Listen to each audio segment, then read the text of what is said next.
Imagine a young boy. He lives in a bustling city called Basra, in what we now call Iraq, over 1,000 years ago. His name is Ibn al-Haytham. The world around him is a dazzling spectacle of sights and sounds. The marketplace is full of vibrant colors. The night sky is a canopy of countless stars. While others see only the surface of things, this boy sees a universe of questions. He isn't content with just looking. He wants to understand. He wants to know he sees. This curiosity is the tiny seed from which science itself would grow, a spark that would ignite a revolution in human thought. This young mind was a relentless question-asking machine. Why does the moon look bigger when it's near the horizon? Why does a spoon look bent when you put it in a glass of water? How does the light from a tiny candle fill an entire room? These weren't just idle thoughts for him. They were deep mysteries demanding an explanation. He would spend hours just observing the world. He watched the way light streamed through a small crack in a wall, painting a moving picture on the opposite surface. He noticed the intricate patterns of shadows and the brilliant hues of a rainbow after a storm. For Ibn al-Haytham, the world was the greatest book ever written, and he was determined to learn its language. The common belief back then was simple, but wrong. Great thinkers like Plato and Euclid thought our eyes worked by shooting out invisible beams. They believed that vision happened when these eye beams touched an object, like a blind person's cane feeling out the world. This idea had been accepted for centuries. It made a certain kind of sense, but it didn't explain everything. If our eyes shot out beams, why couldn't we see in the dark? Ibn al-Haytham, even as a young man, suspected there was a fundamental flaw in this ancient wisdom.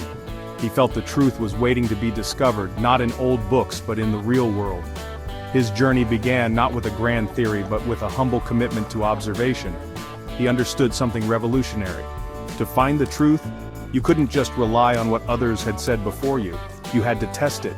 You had to experiment. You had to let nature be the ultimate judge. This simple, powerful idea would become the cornerstone of all science. It was a new way of knowing, a way to separate what is true from what we simply wish to be true. Ibn al-Haytham was setting out on a path that no one had truly walked before, a journey into the very nature of reality.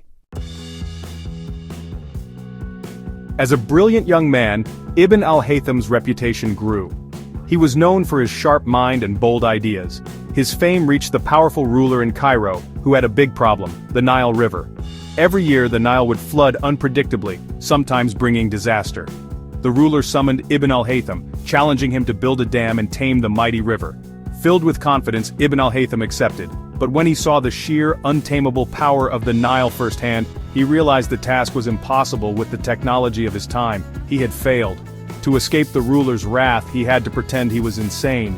For nearly a decade he was placed under house arrest, confined, trapped in the dim light of his rooms. For many, this would have been the end, a prison of despair. But for Ibn al-Haytham, this dark room became his laboratory, it became his universe. With nothing but his mind and the simple tools he could find, he turned his attention back to his first love. The mystery of light. The darkness was not his enemy, it was his canvas. He could control the one thing that pierced it, light. He sealed his windows, leaving only a tiny pinhole to let in a single straight beam of sunlight. This simple setup, the camera obscura or dark room, became his most powerful instrument for discovery. He watched as the beam of light traveled in a perfectly straight line across the room. He saw how it projected an upside-down image of the world outside onto the far wall. This was the moment of truth. Light wasn't coming the eye, it was coming the eye. The world paints a picture inside our heads, not the other way around. He had overturned 1,000 years of established thought, not with an argument, but with an experiment that anyone could repeat and see for themselves. In that dark room, he did more than just prove how vision worked. He invented the scientific method itself. He would start with a question, form a hypothesis, an educated guess, and then design an experiment to test it rigorously. He would observe, measure, and record everything. He would repeat his experiments again and again to make sure his results were real. And most importantly, he would only accept a conclusion if it was supported by evidence. This process, doubt, hypothesis, experiment, evidence, is the engine of all scientific discovery, and it was born in that lonely room. Ibn al-Haytham's experiments were masterpieces of ingenuity. He wasn't just observing light, he was dissecting it. He studied how light reflects off mirrors, discovering the laws of reflection. He carefully measured how light bends or refracts when it passes from air into water or glass, laying the groundwork for the creation of lenses, telescopes, and microscopes. He demonstrated that light is made up of different colors, which could be separated and recombined using prisms. He meticulously documented everything in his monumental work, This wasn't just a collection of thoughts, it was a detailed instruction manual for how to do science. His most profound discovery remained his theory of vision. He meticulously dissected the eye, treating it not as a magical organ but as an optical instrument. He was the first to correctly explain that light bounces off an object and then travels into the eye through the pupil. He described how the lens of the eye focuses this light onto the retina at the back, and he even hypothesized that what we see is actually a signal that travels from the eye along the optic nerve to be interpreted by the brain. It was a complete evidence-based theory that remains the foundation of our understanding of sight today. But changing minds is never easy. The world was steeped in tradition and authority. To question the wisdom of the ancient Greeks was considered heresy by many. Ibn al-Haytham faced the immense challenge of proving his ideas to a world that was not ready for them. His method was his shield. He didn't just state his conclusions, he showed his work. He invited others to doubt him. He said, "The seeker of truth is not one who studies the writings of the ancients and, following his natural disposition, puts his trust in them. Instead, the one who suspects his faith in them is the one who questions what he gathers from them." This invitation to doubt, to question everything, even your own beliefs, was perhaps his greatest contribution. It was a declaration of intellectual independence. He taught us that authority is not the source of truth, evidence is. He showed that progress comes from being brave enough to admit that we might be wrong, and humble enough to let nature teach us the answer.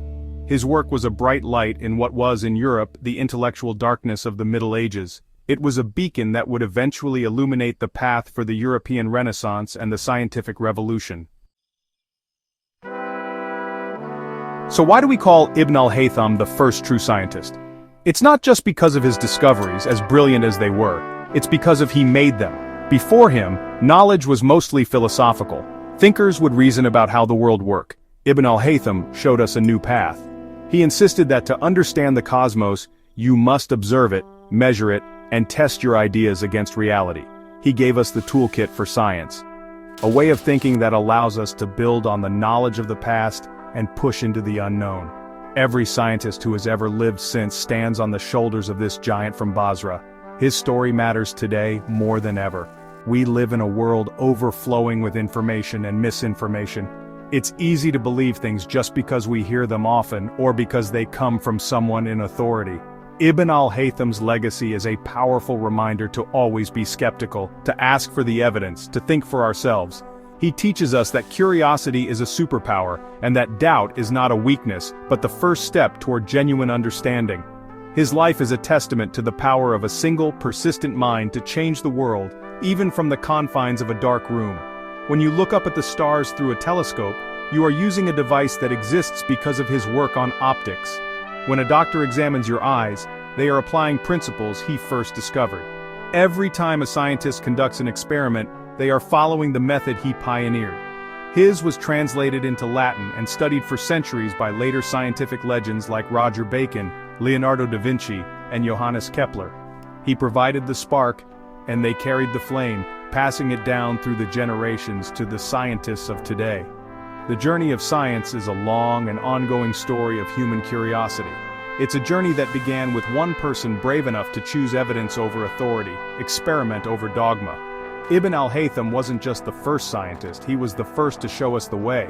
His echo resonates through 1,000 years of discovery, a constant reminder that the universe is knowable, and it reveals its secrets to those who are humble enough to ask and patient enough to look. That is the spirit of science. And it all started with a boy who fell in love with light.